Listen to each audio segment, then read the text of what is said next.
നമസ്കാരം.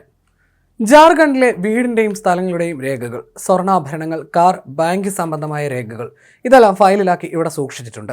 നിങ്ങൾ ഇതൊക്കെ അബുദാബിയിലുള്ള എൻ്റെ സഹോദരിക്ക് കൈമാറണം. അവളുടെ പേരും ഫോൺ നമ്പറും ഒപ്പം നൽകുന്നു.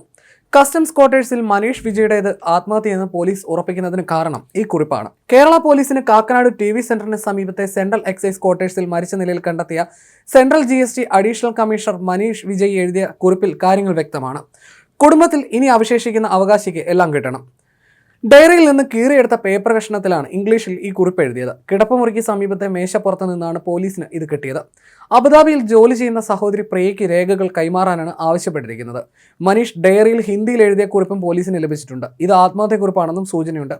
പോസ്റ്റ്മോർട്ടം റിപ്പോർട്ട് വരാൻ വേണ്ടി കാത്തിരിക്കുകയാണ് പോലീസ്. വീട്ടിലെ സാധനങ്ങളൊക്കെ കാർഡ്ബോർഡ് പെട്ടിയിൽ ഉൾപ്പെടെ അടുക്കി പെറുക്കി വെച്ചിരിക്കുകയായിരുന്നു. 2 അലമാരയിൽ നിന്നായി 10 പവനോളം സ്വർണവും കണ്ടെടുത്തു. ഇത് പോലീസ് കസ്റ്റഡിയിലെടുത്തു. നടപടികൾ പൂർത്തിയായ ശേഷം പ്രിയയ്ക്ക് അത് കൈമാറും. ജാർഖണ്ഡിലെ റാഞ്ചി സ്വദേശികളായ UC വിജയ്ക്കും ശകുന്തള അഗർവാളിനും 4 മക്കളാണ്. അച്ഛൻ മക്കളുടെ ചെറിയ പ്രായത്തിലേ മരിച്ചു. ബൊക്കാറോയിൽ അധ്യാപികയായിരുന്ന അമ്മയാണ് 4 മക്കളെയും വളർത്തിയത്. ഒരു മകൾ വിവാഹം ചെയ്ത് ഇപ്പോൾ വിദേശത്താണ്. ഒരു സഹോദരൻ മരിക്കുകയും ചെയ്തു. ഇത് ആത്മഹത്യയായിരുന്നു. Kozhikode customs preventive joint commissioner ആയിരിക്കെയാണ് കഴിഞ്ഞ ഏപ്രിലിൽ മനീഷ് കൊച്ചിയിലേക്ക് സ്ഥലം മാറ്റം കിട്ടി വരുന്നത്. ജോലിയിൽ ആത്മാർത്ഥതയും കൃത്യനിഷ്ഠയും പുലർത്തുകയും ചെയ്തു. കാര്യമായ സാമ്പത്തിക പ്രശ്നങ്ങളൊന്നും കുടുംബത്തെ അലട്ടിയിരുന്നില്ലെന്നാണ് വിവരം. ജീവൻ ഒടുക്കിയതാണെങ്കിൽ അതിന് മറ്റു കാരണങ്ങൾ ഉണ്ടാകുമെന്നാണ് പോലീസ് നിഗമനം. വീട്ടിൽ നിന്ന് കണ്ടെത്തിയ കുറിപ്പിൽ പക്ഷേ മരണകാരണമൊന്നും വ്യക്തമാക്കിയിട്ടില്ലെന്നാണ് പോലീസ് പ്രാഥമികമായി പറയുന്നത്.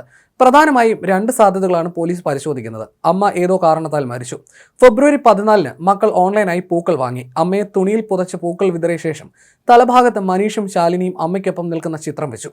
അമ്മയെ ഏറെ സ്നേഹിച്ചിരുന്ന ഇരുവരും അമ്മ മരിച്ചത് പുറം ലോകത്തെ അറിയിക്കാതെ ആത്മഹത്യ ചെയ്തുവെന്നാണ് ഒരു നിഗമനം. 2006-ൽ നടന്ന ജാർഖണ്ഡ് പബ്ലിക് സർവീസ് കമ്മീഷൻ പരീക്ഷയിൽ 1ാം റാങ്കുകാരിയായിരുന്ന ശാലിനി 2 വർഷം ഡെപ്യൂട്ടി കളക്ടറായി ജോലി നോക്കി. പിന്നീട് പരീക്ഷയിൽ ക്രമക്കേട് നടന്നുവെന്ന പരാതിയിൽ ശാലിനി ഉൾപ്പെടെയുള്ളവർക്ക് ജോലി നഷ്ടപ്പെട്ടിരുന്നു. ഇതിന്റെ മനോവിഷമത്തിലായിരുന്ന മൂത്ത സഹോദരിയായ ശാലിനിയെ മനീഷ് കേരളത്തിലേക്ക് കൊണ്ടുവരികയായിരുന്നു. ഇതിനിടെ കേസ് ഏറ്റെടുത്ത CBI സഹോദരി ചോദ്യം ചെയ്യാൻ വിളിപ്പിച്ചിരുന്നു. അറസ്റ്റോ മാനഹാനിയോ ഭയന്ന് അമ്മയെ ഇല്ലാതാക്കിയ ശേഷം ഇരുവരും തൂങ്ങി മരിക്കുകയായിരുന്നുവെന്ന മറ്റൊരു സാധ്യതയും പോലീസ് സംശയിക്കുന്നുണ്ട്. കൊച്ചി കച്ചേരിപ്പടിയിലുള്ള central tax excise and customs ഓഫീസിലെ അഡീഷണൽ കമ്മീഷണറായ ജാർഖണ്ഡ് റാഞ്ചി സ്വദേശി മനീഷ് വിജയ്, സഹോദരി ശാലിനി വിജയ്, മാതാവ് ശകുന്തള അഗർവാൾ എന്നിവരെയാണ് 20-ന് വൈകിട്ട് 6 മണിയോടെ മരിച്ച നിലയിൽ കണ്ടെത്തിയത്. ഇവർ താമസിച്ചിരുന്ന കാക്കനാട് ഈശമുക്കിലെ സെൻട്രൽ എക്സൈസ് ക്വാർട്ടേഴ്സിലെ 114-ാം നമ്പർ വീട്ടിലാണ് മൂവരുടെ മൃതദേഹങ്ങൾ കണ്ടെത്തിയത്. 48 വയസ്സുള്ള മനീഷ് വിജയുടെ മൃതദേഹം ഹാളിനോട് ചേർന്നുള്ള വലത്തെ മുറിയിലും 35 വയസ്സുള്ള സഹോദരിയുടേത് വീടിന്റെ പിൻഭാഗത്തെ മുറിയിലും 80 വയസ്സുകാരിയായ മാതാവിൻ്റേത് വീടിന്റെ ഇടത്തെ മുറിയിൽ പുതപ്പ് കൊണ്ട് മൂടി പൂക്കൾ വർഷിച്ച നിലയിലുമാണ് മൃതദേഹം കണ്ടെത്തിയത്. പൂക്കൾ വാങ്ങിയിരുന്നതിന്റെ ബില്ലുകൾ പോലീസ് കണ്ടെടുത്തിട്ടുണ്ട്. ബില്ലിലെ തീയതി 14-ആണ്. വീട്ടിൽ സ്ഥിരമായി പൂജകൾ നടത്തിയിരുന്നു. ഇവർക്ക് പുറം ലോകവുമായി അധികം ബന്ധമുണ്ടായിരുന്നില്ല. അമ്മയുടെ മൃതദേഹത്തിൽ നിന്നും മുറിയിൽ നിന്നുമായി 10 പവന്റെ സ്വർണ്ണാഭരണങ്ങളും കണ്ടെടുത്തിട്ടുണ്ട്. അടുക്കളയിൽ സ്റ്റൗവിന് സമീപം കത്തിച്ചാരമായ നിലയിൽ കണ്ടെത്തിയ കടലാസുകൾ എന്തെന്നും വ്യക്തമല്ല.